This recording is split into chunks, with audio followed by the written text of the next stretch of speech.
This is Money Moves on VSiN, the sports betting network. What's up, folks? Welcome in another wonderful edition of Money Moves here on the Vegas Stats and Information Network. Jonathan Von Tobel flying solo for today, but worry not. Stormy Buonantony back tomorrow with a plethora of information when it comes to college football. We'll pick her brain on what she learned over the last couple of days. There's some rule changes in college football, potentially some emphasis there. Maybe she can give us some tidbits on what's going on as she is getting ready for the college football season with her new assignment, moving up the totem pole when it comes to her duties coming up in the college football season. We'll have plenty of college football content today. Speaking of the actual games themselves, we'll look ahead to week 0 at some point, and we'll get to some other bits and bobbles. But let's start Major League Baseball before we get to the rundown, because we have a couple of games that are set to get started here momentarily. We could tie in some of the stuff we saw just the other day. But let's get started in Houston, where the Toronto Blue Jays and the Houston Astros set to go at it here in the next 9.5 minutes. And we've got a very fascinating line move here. Overnight line, Hunter Brown and the Astros were a $1.50 favorite at home against the Toronto Blue Jays. Well, guess what? They are now in some spots minus 220 against Jameson Taillon and the Blue Jays. There is very good reason here, and no, it's not a pitching change. It's just that Jameson Taillon has been getting absolutely shelled. You see the number of DraftKings over $2 there.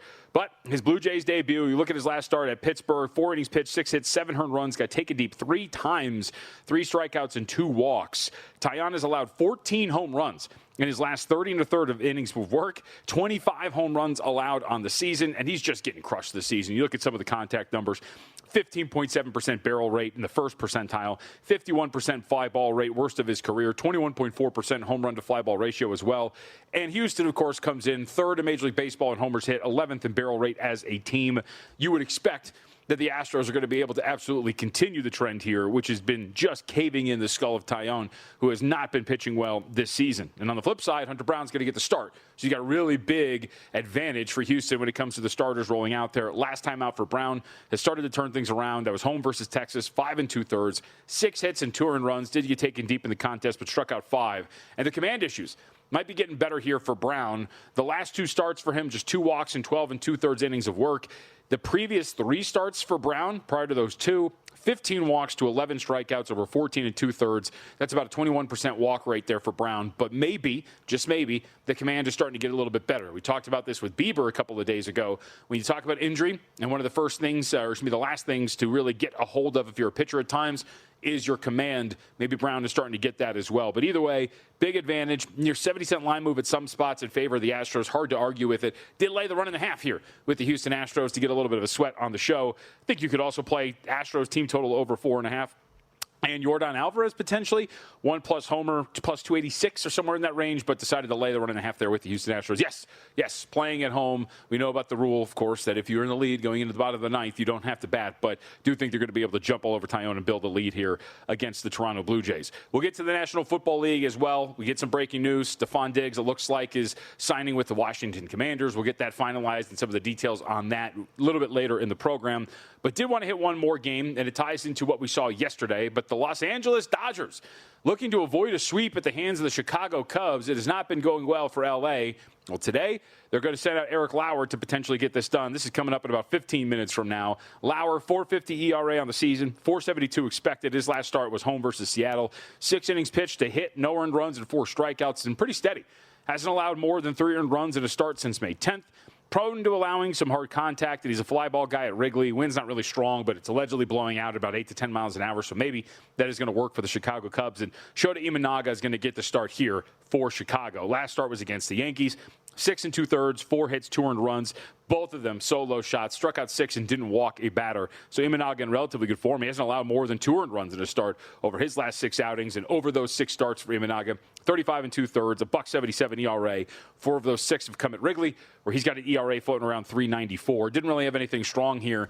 But the Dodgers are theater, and we have to watch them, and they were theater last night as well. 5-1 your final score. The Chicago Cubs, and we talked about this yesterday, right? Cubs probably a little high on the money line price. Might want to take a stab. Ended up closing about a plus 165. They were as high as plus 185 during the day. But the story was, of course, Tarik Skubal. 6 innings pitched, 4 hits, 2 earned runs, and 6 strikeouts. Dave Roberts, after the game, talked about Skubal's debut in a Dodgers uniform. You know, I thought tonight Tarik was fine. A lot of emotion, adrenaline, and he limited the damage. There's probably a little bit more in there for sure, but I'm not going to push him every time out. We have a lot of baseball left to play. He's a guy that we're all counting on, so I think that I'm gonna manage, and pick my spots with him, and you still got to score. Yeah, they didn't really score. Assad did a really good job for the Cubs yesterday. 5 2/3, 4 hits, 1 earned run, struck out 3, walked 2, did just enough.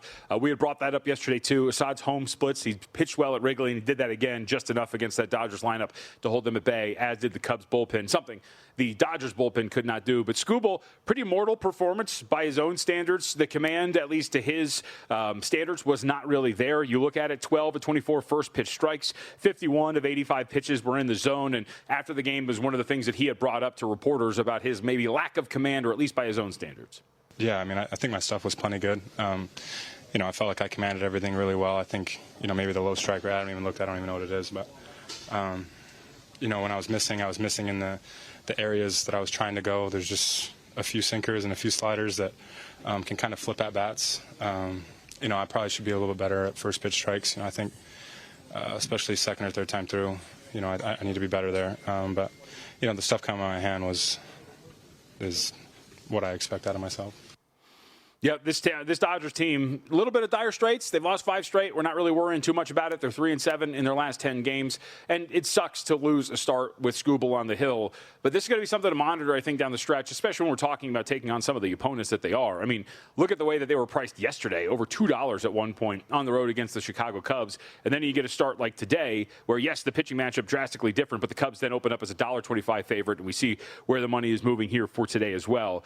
Maybe, from a price perspective, worth playing against Skubal just because of these bloated prices that you're going to have. But you're probably going to want to use some of these teams like the Cubs, playoff caliber teams, maybe potentially pennant caliber winning teams. But thought it was pretty surprising how high that price was. Skubal was fine, not good enough. Cubs get the win, and now we'll all watch to see whether the Dodgers are going to get swept for a second consecutive series. But we'll put that in the rearview mirror. We'll get to a little bit of baseball later. We have a full slate of baseball games. We have more fish to fry, so let's get to it like we always do to start the show.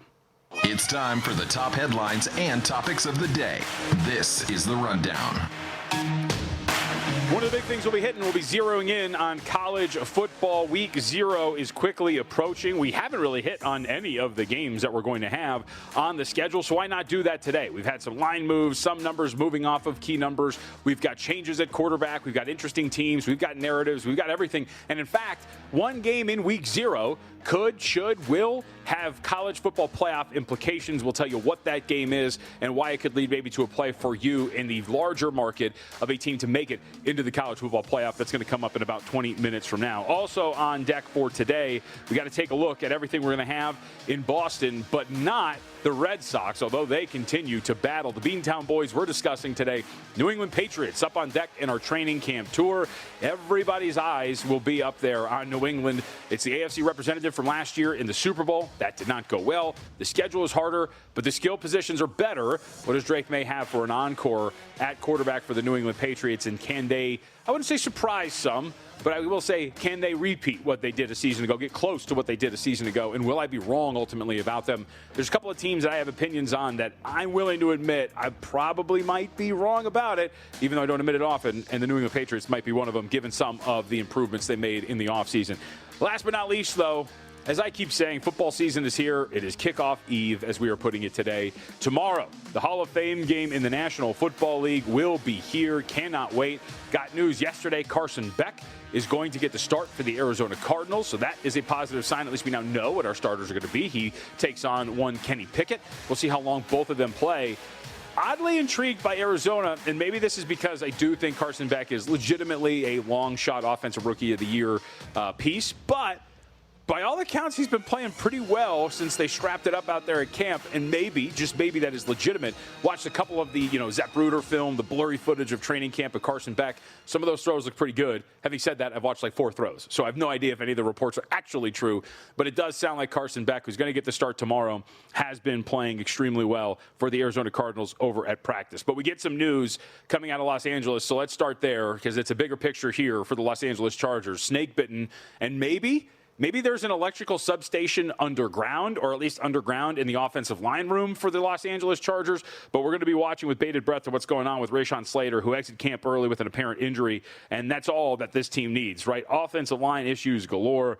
That is going to be something that has been plaguing this team for a very long time, and now we're wondering whether or not this is going to be something we have to worry about with Slater in his career. For what it's worth, it was noted by Justin Herbert in between fondling sessions with his fiancée, whatever her name is, right? Something Beer, Madison Beer? I got that one right, I think. I think that's her first name. Look that up for me. But, quote, he said he wanted to be out there, he being Slater, so I think that's okay. That's Justin Herbert to Chris Rim, who covers the Chargers for ESPN. Madison Beer, I got it right. Thank you very much. By the way, because you see the Chargers here, by second choice, win total 9.5, second choice to win the division, plus 190 behind the Kansas City Chiefs. Can I just say, my boy Justin Herbert was getting a lot of flack for being caught on camera with, Beer fondling him and, running her hands through his hair and whatnot. And Paul Bovey, up on X, tweeted out, asked my opinion on it. And my response was, by the way, I would just say there's nothing wrong with love, okay? And I think a lot of our audience members could use a little bit of it. And I think that there's a lot of people who don't understand the concept of it. And so watching Justin Herbert, who's got better hair than you, getting fondled and having his hair played with by a woman who is very attractive, I think it's a foreign concept to a lot of people. But I don't think there's anything wrong with love, and I think Herbert's due for a very strong season. I also hope that's the case because I think this Chargers team can win this division. But that has to do with offensive line health, which is where we start, and we need Slater and this group to be healthy for this thing to actually happen. All right, we'll get back to Major League Baseball. We got a couple of day games starting throughout our time here on the program, so we'll get to those. But coming up next, Dustin Sweetelson is going to join us here, host of Cashing Out, which is coming back. He'll join us to talk a little bit about the NFC South and the Chicago Cubs, who are in action right now. Can they actually do the unthinkable and win the National League?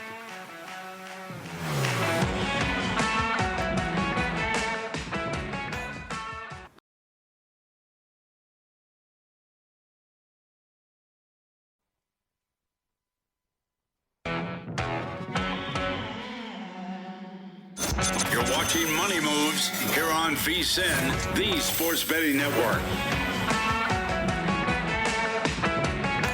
All right, the breaking news, it is a one-year deal worth up to, that is the key phrasing, $12 million for Stephon Diggs. He joins the Washington Commanders. We'll have more on that, the impact of that coming up a little bit later. Let's welcome in, though, on the Progressive guest line, our first guest of the day, Dustin Sweetelson, and I can officially say host of Cashing Out, as the news is official. Cashing Out will be back. I believe the date is August 9th. You can correct me on that. What's going on, dude? Yeah, August 9th, also known as Sunday, but as the Summer of Swede tour officially comes to an end, I just do want to point out, I have hosted shows with Kelly Bidlin, with Gil Alexander, with Paulie Howard, with Mitch Moss, with Tim Murray. The only two I have not in the Summer of Swede is Matt Humans and yourself. That is correct, mainly because I don't know if it's because I'm good enough or if because they don't like me and they just decide who cares about him. But every time Stormy leaves, I just do stuff by myself. I guess, you know what, I did fill in on your podcast, so maybe that counts as one. So maybe it's Matt Humans is the only person I've never done a show with now. That could be true. You're not missing much as somebody who has done many shows with Matt Humans. So, well, that feels like Matt's choice. Feels like Matt gave a directive and said, "Hold on, you said I have to work with Dustin again. I'm going to go to Hawaii for the 6th time this year." Yep. All right, let's talk about this because the Cubs are about to get underway right now against the Los Angeles Dodgers. Dodgers on their heels, Dustin. Is this a sign of things to come? Can the Chicago Cubs do the unthinkable? Can they upend the Dodgers in the National League? We know they could beat them on a game-to-game basis, but can they do it in a best-of-5 or a best-of-7? I actually think they can. I loved what they did at the deadline, and I don't know where you stand with the Cubbies, but I very rarely have bought into this team when there's been hype the last few years. As the deadline approached, I really wanted them to address starting pitching. And I think they got guys that make sense. They already have Boyd. They already have Imanaga. Hopefully they'll get Edward Cabrera back. But I think Gausman, the veteran experience he brings to the table as a guy who's pitched in a lot of big games in the past, that's huge. And then Clay Holmes, he has been a really solid starter here. But to me, I think the thing that gets most underrated with Chicago is the defense. You have an elite center fielder in PCA who's playing like an MVP, Swanson at short, Horner at second. That also helps with some of these guys that allow ground balls where you just know this team's going to make the routine plays that need to be made behind whoever's on the bump. I think their pitching got a nice boost at the deadline. I think this offense can hang with the Dodgers. Is it likely? Probably not. But I refuse to believe in a sport like baseball. It's so fickle where one team can get hot at the right time, one team can get cold at the wrong time, that the Dodgers can't get taken down by someone. And if I'm looking at anyone in the National League, the Brewers I would have loved with Skubal. I think the Cubs offense is ready to bang with the Dodgers in October. So I took a little on them to win the World Series 20-1, 11-1 to win the pennant. And let's see what the Cubbies have this year. All right. Anything else post-trade deadline that you would buy into? As you're watching VSiN.com, you see the odds to win the World Series here. Dustin referenced 20-1. These are DraftKings shop around. The Cubs are sitting there at 15-1. I made the case yesterday that, look, because I've got this Red Sox to make the playoffs from like a month ago, right? So I'm in a pretty good position here. But I didn't want to buy in on the American League because I wanted to see them buy first. They did at the deadline. Are they a team that can win the American League, or is there anyone else post-trade deadline you would buy in on? A very rare thing is about to happen on VSiN. I'm going to admit I was wrong. I've said for a few weeks that the Boston Red Sox, I didn't believe it was built for October baseball. And you know what? I think sometimes you just got to acknowledge that a team has found their identity. They've found what they do best. Chad Tracy's dialing up all the right buttons. You got Patrick Sandoval coming off the IL and really giving them strong performances here. At this point, I think it's foolish to doubt the Boston Red Sox. 5.5-1 to win the AL. They'll be the hottest team going into the postseason, but we can poke holes through everyone else in the AL. That's the biggest issue. Like you and I, we're done with the Mariners. I have a preseason 12-1. It's starting to get juicy with the number, but I've been burnt by this team way too many times. The hitting just never comes through. I think these pitchers are completely overrated. The Astros are intriguing, but I don't know if they have the arms to win a series against anyone else. You got the Rays. The Rays feel like the Detroit Pistons. They have to go hard in the regular season. They're built for 162. I don't know how that emerges once we get to October baseball. The White Sox, again, I have questions about their starting pitchers holding strong throughout the season. So to me, your Red Sox, they're the only team I'm really looking at right now in the AL. I'm not jumping at it, but they scare me if I have tickets on one of these other teams to win the pennant. I was initially scared when I tuned into a numbers game the other day and saw your glasses, but I would say that you're pulling them off very well. It works. And the fact that you've dyed your beard as well, I think it looks absolutely fantastic. I didn't dye my beard. Dustin's with us. I thought about it.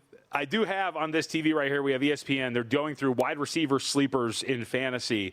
And the first two that they have named, sleeper, Jalen McMillan, and breakout candidate Teteroa McMillan. The question, or the difference, or excuse me, the commonality between the two outside of the last name, they both reside in the NFC South. So the floor is yours.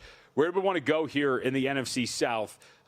Is there a team that has stuck out? I know you're down on pretty much all four of them, but is there one in particular that draws your ire? Okay, first of all, let's talk about what I hate, which is all of the teams in this division. I think you are all off your rockers for buying the Falcons. Like, I don't know what we're doing here. I was the last person on this network that was hyping up Tua Tagovailoa last year. I bet him 40-1 comeback player of the year. I got laughed at by everyone who saw that ticket, okay?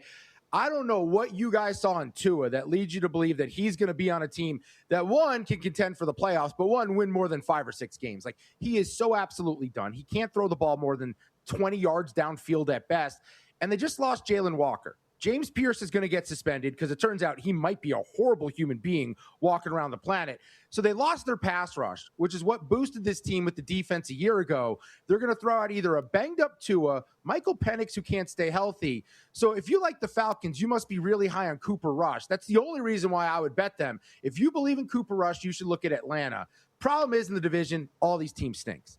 I think Carolina – yeah, go. Oh, I was just going to follow up and say really quickly, like, I think for the Falcons, you just need a productive season from quarterback. Like, 67% completion, 20 touchdowns, and like 7-ish yards per attempt. I think that's a fair ask, is it not? Like, if a quarterback just has that kind of baseline production? If 8 wins this division. Which it might. By the way, that was Tua last year. Like, I don't think he was terrible. He's under Stefanski. I think, to me, it's more pro-Stefanski than anything else. I think Stefanski has proven that he can squeeze Chardonnay out of a rock when it comes to some of these offenses. All right. I like the number. That's what I'll say about your bet. I'm not touching Carolina. I think Bryce Young, Dave Canales knows that is not a realistic way to stay employed in the NFL. I have a feeling that Kenny Pickett, who also stinks, there's a chance Kenny Pickett's starting games at some point during the season for the Carolina Panthers. I'm not buying that they can replicate what they did a year ago. And Canales might be, aside from being my favorite author in the NFL, he might be a better coach than I anticipated. New Orleans is the one that's getting a lot of love here, and that's one that's completely unwarranted to me. Everyone keeps talking about Tyler Shuck this, Tyler Shuck that. Can we go over the teams he beat where he emerged as an offensive rookie of the year candidate, and I had 60-1 on Tyler Shuck? But to think that he's going to show up year two after an entire offseason spent looking at what he did that made him successful is going to be something that these defensive coordinators key in on. Guys, he played games at Miami that he lost but played well, at Tampa Bay and won, but he didn't throw a touchdown, had an interception, ran for 2. Carolina, the Jets, Tennessee, and Atlanta. What about those teams inspires you, that leads you to believe that the guy beating them deserves so much credit, that he's this MVP candidate, that New Orleans is going to win this division? I like Kellen Moore, but I think if I'm looking at this division, I'm just going to hope the off-the-field stuff doesn't become too big of a deal and the Tampa Bay Buccaneers figure this thing out. They lock up Vita Vea to the deal that he wants. They keep Baker Mayfield somewhat happy, and maybe a Baker Mayfield with a chip on his shoulder trying to prove he's worth more money. That could be good for them. If I'm betting the South, it's chalky and it's boring, but I'm only looking at the Buccaneers at plus 164. Yeah, I think it's fair, and they should be the favorite. And the Baker Mayfield stuff, I get the whole chip on his shoulder thing. It's like the entirety of the career to an extent.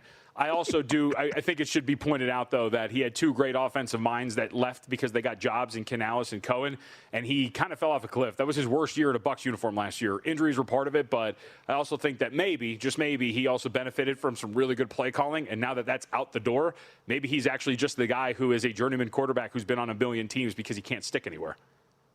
Yeah, this division's horrible. I think the NFL needs to amend some rules. Like, if you're not at least 500 and you win your division, you don't get in the playoffs. A team with a better record from another one should make it over you. Like, I don't want to see these teams in the postseason. I'm sorry. I'd love it, actually. I love a team limping into a postseason off of a loss with a losing record and getting to host a playoff game. It's absolutely fantastic, and I hope they win those games as well. Dustin, we appreciate it again. Let people know. So, cashing out coming back this weekend, correct? Coming back Sunday night, we'll be on from 10 to 1 a.m. Eastern time, and then the rest of the schedule, Monday through Thursday, the 11 p.m. to 2 a.m. Eastern time. The thing about my glasses, look up Bruce Valanche. I feel like I look like Bruce Valanche. That's an old Hollywood Squares reference. It's way before your time, JVT. Also, I will institute a rule myself. You don't get to post that your show is coming back and ask for congratulations when your show has been part of the lineup before. How about that? I was just noting that we're back because I get a lot of messages from people asking where my show is. Believe me, it's been a few months and people still don't know what happened. I'm one of the burners. I keep making fun of you all the time. All right, Dustin. See you, buddy. Later. All right, we got a baseball game getting started. We'll keep an eye on those. We'll give you thoughts and updates on those scores and more. We get to week 0 in college football next.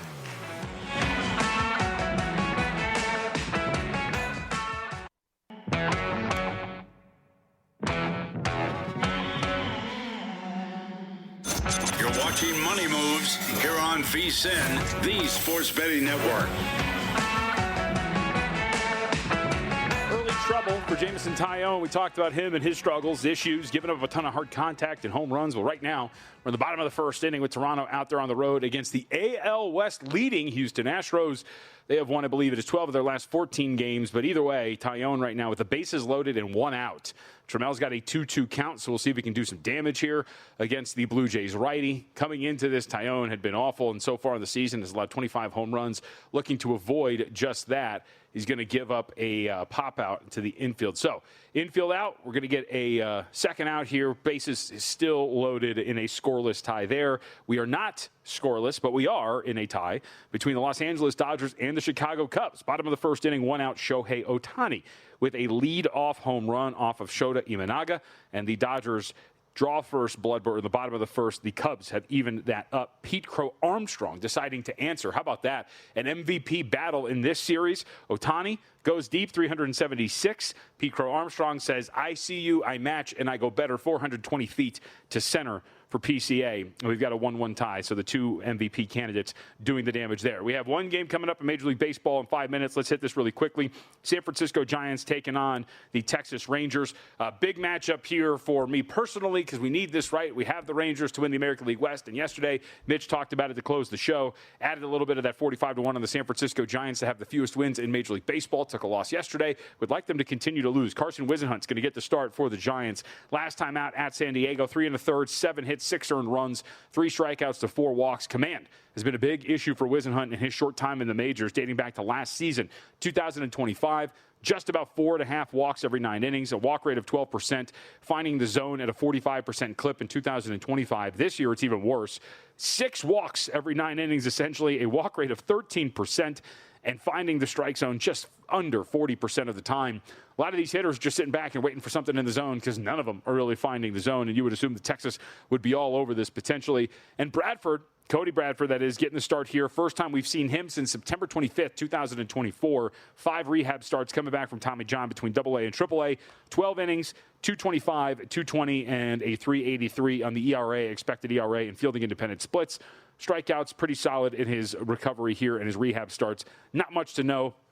Would expect that the Rangers could potentially get to Whisenhunt, considering his struggles with command. We will see if they can do just that. Opened up at $1.71 overnight price in favor of the Rangers. Now we're at about $1.47. Should also note here in the games that we're watching is the Astros do nothing with the bases loaded and 1 out. So they're going to go into the second scoreless. But the Chicago Cubs and the Dodgers, that total 11.5 shaded to the under at -138. Cubs, short favorites there, -121 in a 1-1 tie. So week 0 is quickly approaching. You're going to blink and it's going to be here. Football's here. The Hall of Fame game gets started on Thursday. So I thought it'd be a fun exercise to go over our week 0 contest. But how about this? We had to bookmark this. I saw this yesterday on social media. I wanted to make sure I stated this for the record so that we could go back and at least track this when we get to week 1. Akron, the football program.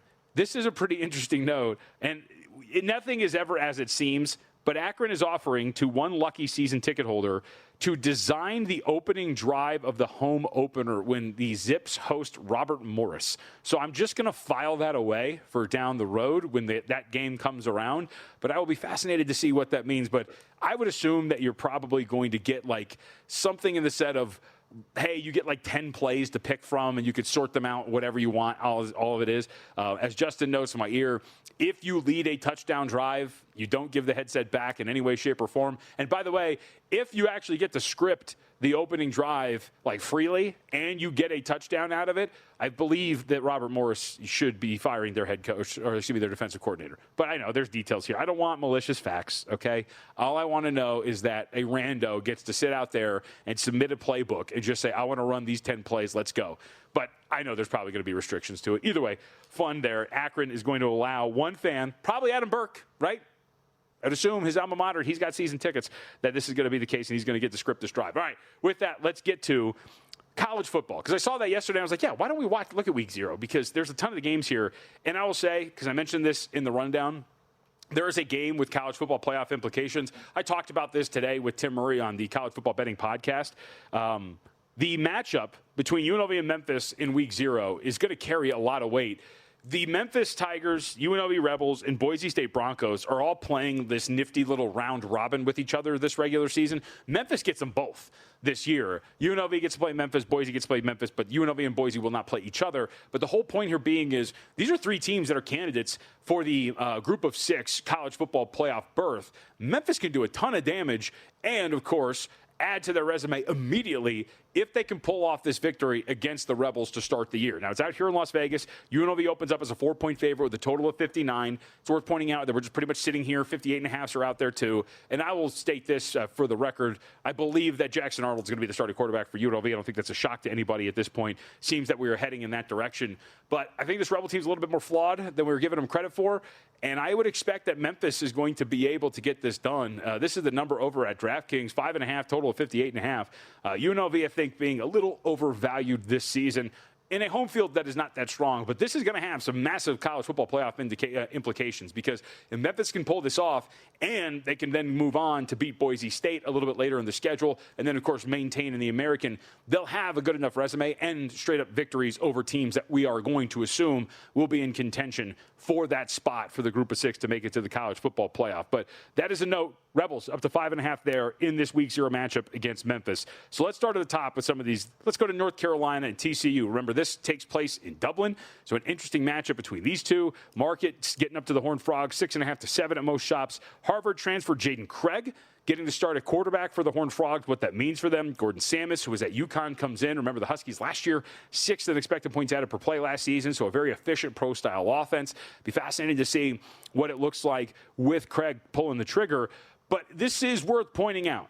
Despite all of the distractions and nonsense for North Carolina and the pointing fingers and laughing and everything else, Bill Belichick, at the very core, did a pretty good coaching job with this defense last year. They were allowed, 4.9 yards per play, 3.5 yards per carry, just 24.5 points per game. 57th in expected points added per play in the country is relatively solid, and in the 86th percentile on early downs expected points added per play by opponents. Belichick had this defense playing relatively well heading into the home stretch of the year and to end the season. And if you remember, too, they were covering some numbers down the stretch as well. So they got better is the whole point. Belichick, despite all of the nonsense, can still do the basic job of getting the most out of a defense, which is one of the things he does very well and has always done. And so I wouldn't just assume that North Carolina is going to sit back and get absolutely pummeled in a neutral site game here. I think the question now becomes, who's playing quarterback for the Tar Heels? You've got Billy Edwards Jr., the Wisconsin transfer. Miles O'Neill comes in from Texas A&M. Travis Burgess, the freshman, and Otori Newkirk, who was a squad player who was on the roster last year, all potentially up for grabs of this job. I would assume, from what I can understand, maybe it's going to be Billy Edwards to win this thing. And you saw Bobby Petrino as an offensive coordinator who we know can get a pretty good chunk out of some of these quarterbacks, whoever it's going to be. So all this to be said, we're sitting at 7 right now.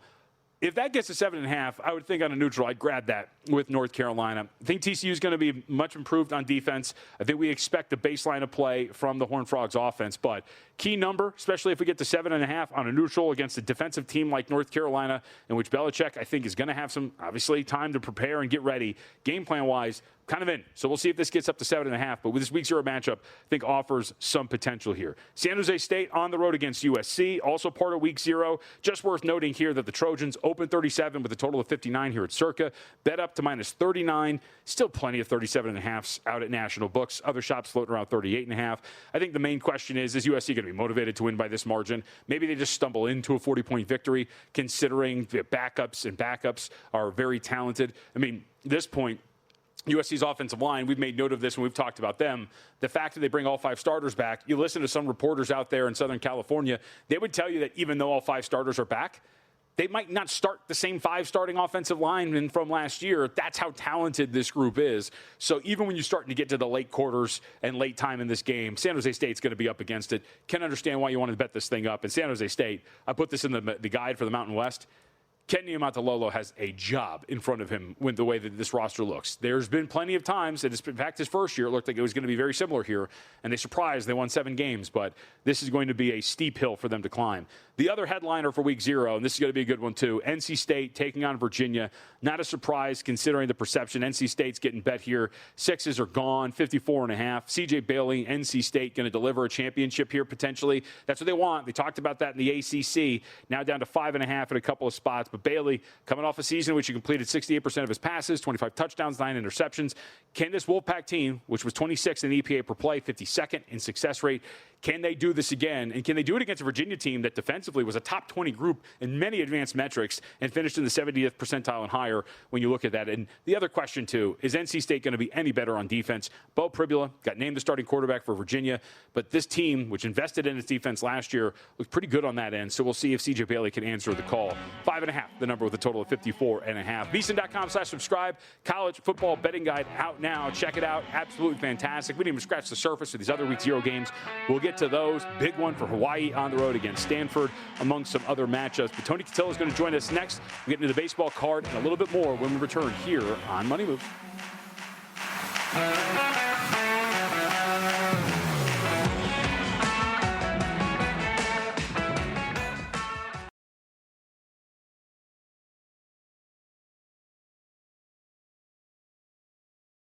You're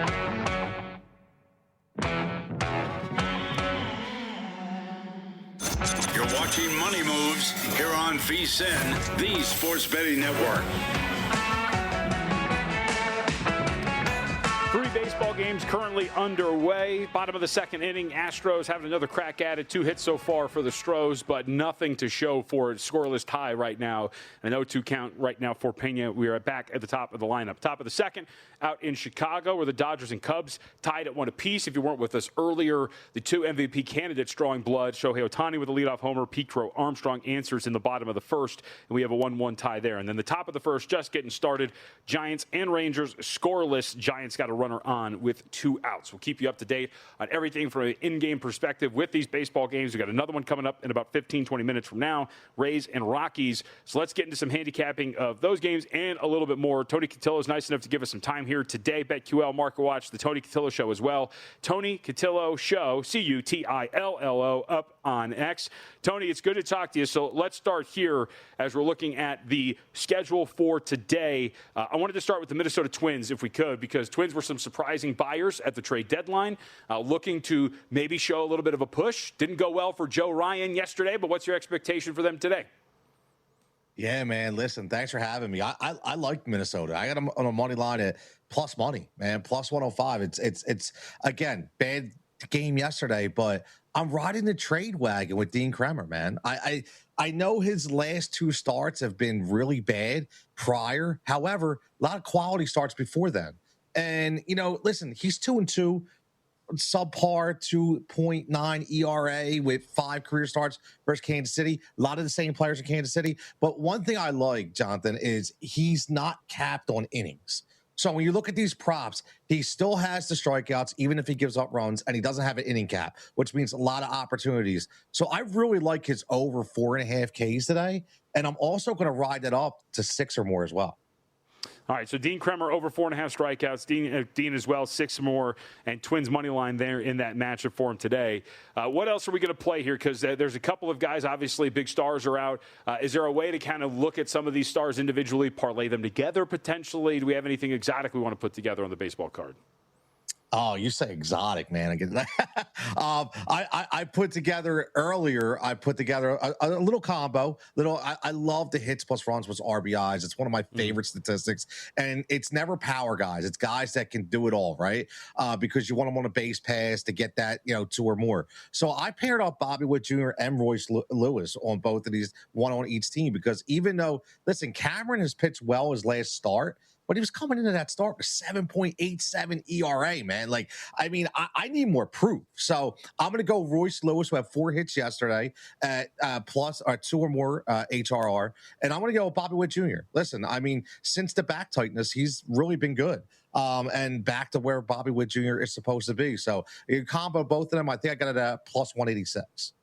I do have to ask you, you are rocking the Phillies gear, and our producer, Justin, of course, a big Phillies guy. Luis Arraez yesterday drives in a couple of runs, helps the Phillies get a 5-0 win over the Washington Nationals. But how are we feeling post-trade deadline about your boys? At first, I was a little perturbed.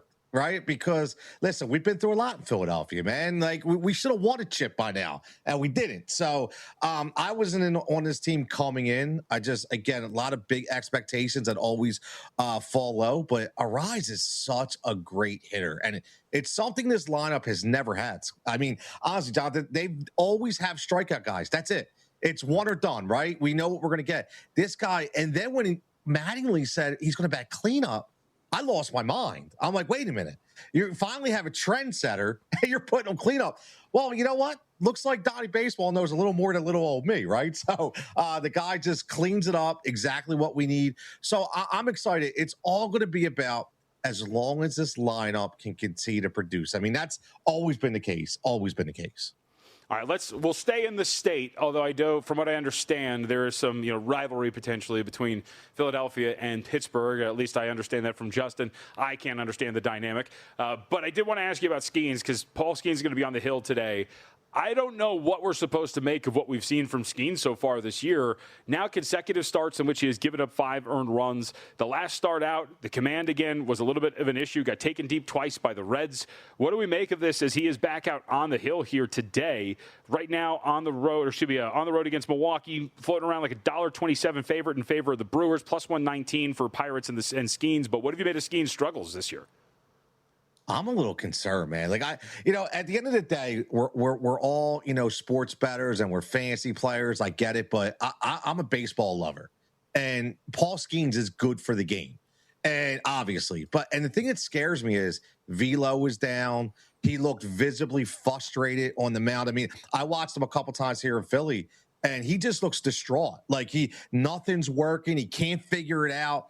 And that's nothing we've ever seen with Paul Skeens. And this brings me back to what I always say. These young guys that come up have logged so many innings since like the age of 10 that eventually their body just gives up and they need to quit for a little bit, man. Like, it's crazy. I hate to say it, but it just seems like everything's going in that direction, that this is going to be a bad rest of the year for Paul Skeens until he really gets in the offseason and maybe figures out what's going on. It's definitely not good. That velo scares me. Scares me. In the National League, do you kind of buy what we're looking at here? Because we were just talking to Dustin Sweetelson, my cohort here at VSiN. He's buying in on Chicago, liked the post-trade deadline moves. I'm kind of in that camp of like, hey, look, man, in a best of 7, if you run into them, it's going to be really impossible to beat the Dodgers, especially when you get to those arms at the top of the order for a second time in a best of 7 series, if the series lasts that long. The Brewers, your Phillies, the Cubs, these 3 teams, can they upend Los Angeles? Are the Braves being forgotten? What do you make of this makeup for the National League now that we've seen Tarik Skubal in a Dodgers uniform after last night? Yeah, listen, I'm going to be honest. I mean, watching the Dodgers in the World Series last year shows me that they are very beatable. Now, I know they didn't have Tarik Skubal. I get it. But they are very beatable. Listen, Shohei Ohtani is one of the greatest players to ever play the game. However, he looks lost at times against good pitching. So I've seen that. So I'll never say never. I do think this team is beatable. If anybody, to me, is going to upend the Dodgers this year in a series, I think it would be Milwaukee.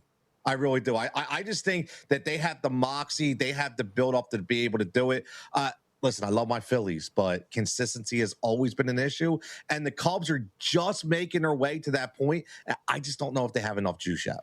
Now, one of the teams might actually be, I said this in jest yesterday on social media, maybe the Red Sox should be the favorite considering the way that they're playing. And again, yesterday, bats have been absolutely unreal. And the 2 big things that they got at the deadline or right before the deadline, not playing. They're both on the injured list at this point right now. Red Sox and Sonny Gray going to get the start here. Gray is against Sean Burke and the White Sox. But 2-part question is anything for Gray today? Seems pretty cheap, only $1.20 favorite, $1.28. And what do you make of this Red Sox resurgence? And they're going to get better because Rutschman is going to be back at some point. I listen, I like Sonny Gray. The one thing I always bet on Sonny Gray is usually the outs, because Sonny Gray will get you the innings, right? So he gets you the innings. Doesn't always have the tremendous K numbers, but with Sonny Gray, I'm always in on the outs prop, depending on that. And obviously on DK with the race to 3 strikeouts, that's something that I would be in on. And Boston as a team, you said it, man. I mean, this is a team 2 months ago, we're dead in the water. We were talking about, blow it up. This is ridiculous, right? And now all of a sudden, it's like they can't lose. And like you said, their biggest acquisitions aren't even playing. So I really, really like the Red Sox for sure. And listen, it's good for the game as well, man. It's good for the game as well. It really is. I meant to say one thing before. Andrew Painter. I want to get back on the Phillies 1 second. I have a bet. I like value, and I found a lot of value today. And one of the pitchers, Andrew Painter. You can get Andrew Painter a plus money at over 4.5 strikeouts. And the reason why I like Painter today is because he had 6 Ks his last game back from AAA, 5 innings pitched, but his stuff looked great. After the first inning, he looked really good, got a vote of confidence at the trade deadline. And also, Nationals without Wood look completely different, have 19 strikeouts in 2 games. So I really like over 4.5 and 6 or more. I like for Andrew Painter today. Yeah, that's an angle down the stretch. We mentioned it really quickly yesterday, but the fact that Luis Garcia Jr., obviously now with the Yankees, the fact that Wood is injured, like this is a lineup for the Washington Nationals that is far and away much thinner than what they were just a couple of days ago, and it seems to be manifesting in a way that is not good for Washington. So we'll see if that continues as you move forward to the regular season. Hey, thanks a lot, man. We really appreciate it. I want to make sure, again, Tony Cotillo Show up on X, and check out the Tony Cotillo Show. Appreciate it, dude. Good luck. No problem, man. Good luck today. Thanks, Jonathan. Yep, you got it. Nice to meet you again, too. All right, so Dean Kramer over 4.5 strikeouts and the 6+ strikeouts there, as well as the Twins moneyline play. A couple of the plays you'll find up on VSiN.com, wherever you get everything else, too. By the way, make sure you check out our podcast, our shows as well. That would include Money Moves, wherever you get your podcasts. And, of course, Pod to the Futures, Harvard Handicappers, and more, all part of the VSiN Podcast Network. All right, a couple of score updates for you in Major League Baseball. Really just the one as we're sweating this out. Astros not taking advantage of a bases-loaded situation in the first inning, still in a scoreless tie with the Toronto Blue Jays. Still 1-1 between the Dodgers and the Cubs, and scoreless between the Giants and the Rangers in the bottom of the first inning. When we come back, though, top of the hour, let's hit a little PGA Tour. It is nut-cutting time in the PGA Tour. We'll tell you what that means and how it's going to affect this tournament this weekend.